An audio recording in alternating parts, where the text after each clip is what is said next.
Jadi saya mau bahas tentang stroke dulu secara singkat. Jadi kenapa sih disebut penyakit stroke itu? Karena kejadiannya itu kayak pukulan yang keras dan tiba-tiba gitu. Ceder, tiba-tiba terjadi. Pasiennya itu yang mengidap itu langsung mengalami penurunan fungsi otak secara drastis gitu. Seperti lumpuh, telo, penurunan kesadaran, sakit kepala berat. Kalau Mas Tukul kan sakit kepala berat ya katanya. Sampai bahkan itu menyebabkan kematian gitu. Nah, karena penyakit stroke ini kan penyakit pembuluh darah ya utamanya. Dia itu bisa terjadi akibat 2 cara sebenarnya. Sumbatan di pembuluh darah di otak atau perdarahan. Nah, penyebab utama pembuluh darah otak itu bisa pecah karena yang pertama dindingnya lemah. Lemah ini bisa karena kondisi medis gitu atau karena kebiasaannya dia gitu. Misalnya makan makanan yang ya kurang baik ya untuk otak. Misalnya lemak atau kolesterol gitu. Atau juga lemahnya itu bisa karena ada penyakit kayak namanya penyakit aneurisma gitu yang menyebabkan kelemahan di pembuluh darah otak ataupun ada malformasi di pembuluh darahnya gitu sehingga pembuluh darahnya itu lebih lemah. Sama satu lagi adalah biasanya karena tekanan darah yang tinggi. Jadi selain lemah pembuluh darahnya, satu lagi tekanan darahnya tinggi. Jadi pecah pembuluh darah dan terjadi perdarahan di otak gitu.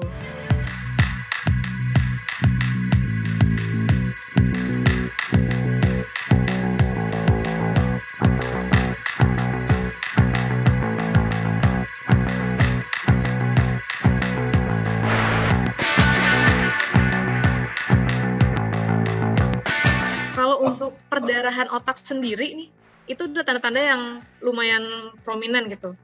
Sakit kepala. Nah, ini seperti yang dialami Mas Tukul Arawana, dia kan mengalami sakit kepala ya. Nah, kenapa sih kok bisa sakit kepala kalau perdarahan di dalam otak? Jadi gini, kalau ada perdarahan, terjadi pembuluh darah, maka mau nggak mau jumlah darah dalam otak itu kan meningkat. Karena ada pembuluh darah yang masuk, ada pembuluh darah yang pecah sehingga darahnya masuk ke dalam otak gitu kan, mengisi jaringan otak. Nah, otak sendiri kan berada di dalam lingkup tulang tengkorak ya, atau tulang kranial, atau tulang kepala. Misalnya volume darahnya itu naik di dalam tulang kranial atau tulang kepala tadi, pasti akan terjadi peningkatan gitu. Sehingga kalau kita analogiin kayak kita ngisi air di wadah tertutup, kalau dia kepenuhan, maka air yang berlebihan itu pasti akan menyebabkan peningkatan kan di dalam tekanan, di dalam wadah itu, jadi tekanannya naik. Nah, pada manusia pun sama, peningkatan tekanan di dalam tulang kranial atau tulang kepala itu akan menyebabkan rasa sakit di kepala karena tekanannya meningkat. Sampai satu lagi, biasanya kalau udah lumayan tinggi tekanannya, itu pasien bisa mengalami muntah-muntah yang kita bilang proyektil. Jadi muntahnya tuh banyak tanpa didahului mual gitu. Oke, jadi kalau seseorang itu tiba-tiba mengalami stroke perdarahan, dia harus pasti cepat mendapatkan penanganan di rumah sakit yang memiliki fasilitas pelayanan stroke. Jadi seperti pemeriksaan CT scan atau MRI sama dokter spesialis saraf gitu. Nah, di rumah sakit nanti pasien akan mendapatkan penanganan pertama seperti terapi oksigen, terus pemasangan infus. Itu tujuannya untuk masukin cairan infus dan obat-obatan gitu melalui darah supaya lebih efektif dan efisien diserap sama tubuh, jadi efeknya lebih cepat gitu. Dan kalau misalnya pasiennya koma gitu ya, atau penurunan kesadaran, itu mungkin harus dipasang alat bantu napas, karena kalau pasien yang mengalami penurunan kesadaran, itu dapat sewaktu-waktu mengalami depresi napas. Sehingga kita harus pastiin begitu dia depresi, kita udah, depresi napas ya maksudnya, itu udah siap, oksigennya udah dapat tersalurkan lewat alat bantu napas. Nah, kemudian tuh setelah itu udah cukup aman pasiennya, nanti dia akan diperiksa CT scan kepala atau MRI ya, untuk memastikan penyebab stroke-nya apa yang pertama. Apakah dia sumbatan atau perdarahan di pembuluh darah otak gitu. Sama yang kedua untuk menentukan luas kerusakan otak yang terjadi akibat stroke-nya itu seberapa parah gitu. Nah, ini penting untuk menilai prognosis atau kemungkinan keadaan pasien ke depannya. Nanti kalau misalnya udah ada tuh hasilnya semua, hasil darah, hasil CT scan atau MRI, nanti dokter IGD-nya akan menghubungi dokter spesialis saraf agar pasiennya mendapatkan penanganan lebih lanjut.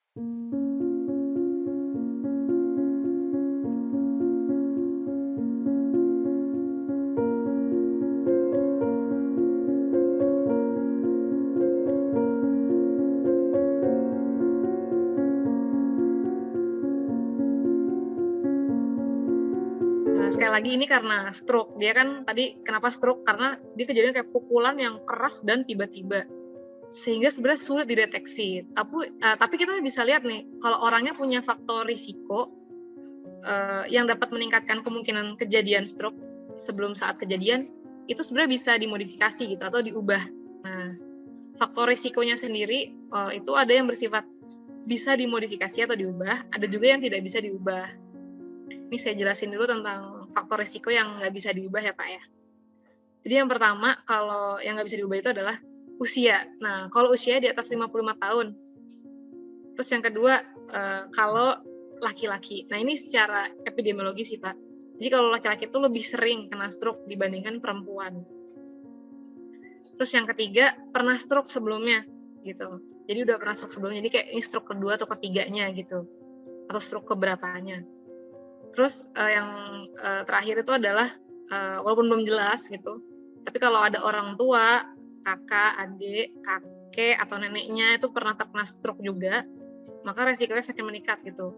Bisa karena genetik ya atau turunan, atau mungkin juga karena pola hidupnya mirip gitu. Misalnya sama-sama sering makan makanan yang tinggi kolesterol, tinggi lemak, atau sama-sama tidak suka aktivitas fisik gitu. Kayak untuk mencegah pembuluh darah di otak itu ya benar ada kaitannya dengan pola makan, dan sebenarnya lebih terutama selain pola makan juga pola hidup gitu. Jadi mulai dari pola makan, aktivitas fisik, terus sama kebiasaan-kebiasaan yang mempengaruhi pola hidup gitu, kayak merokok sama minum alkohol gitu ya. Jadi cara mencegah stroke itu yang pertama, kalau misalnya dia punya hipertensi, harus diturunin tekanan darahnya. Itu bisa dengan memperbaiki pola hidup sendiri ataupun minum obat-obatan dari dokter bergantung seberapa parah hipertensinya gitu. Dengan target itu tekanan darah selalu normal, yaitu di bawah 130/85 mm air raksa gitu. Terus kalau dia merokok, stop merokok berarti. Kemudian kalau dia suka minum alkohol, batasi